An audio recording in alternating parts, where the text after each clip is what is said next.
Russia carries out further heavy air attacks across Ukraine, killing at least 25 people. Police searching for a man suspected of shooting dead a woman at a pub in Kent in February say they have found a body in the River Thames. Police search for 3 suspects in Toronto following a mass shooting in which 12 people were injured. And events are being held around the world to celebrate International Women's Day.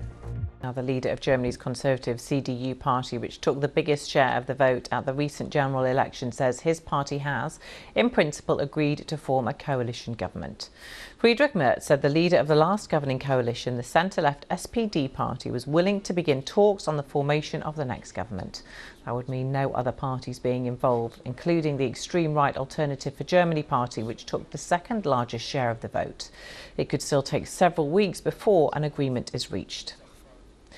The impeached president of South Korea, Yoon Suk-yeol, has been released from prison. He walked out of a Seoul detention centre after prosecutors announced they would not appeal against a court order for his release. Mr. Yoon had been imprisoned on sedition charges after his botched declaration of martial law in December. He'll still stand trial, and if found guilty, he could face life in prison or the death penalty. Now to Iran, and Iran's Supreme Leader Ayatollah Ali Khamenei has rejected calls from President Trump to start talks on a deal to prevent Tehran from developing nuclear weapons. Khamenei stated Iran would not negotiate under pressure from what he called a bullying country. In 2018, President Trump pulled the US out of a deal that had offered Iran sanctions relief in exchange for limiting its nuclear program. But Iran's foreign minister has said on state television it had not yet received a letter from US President Donald Trump.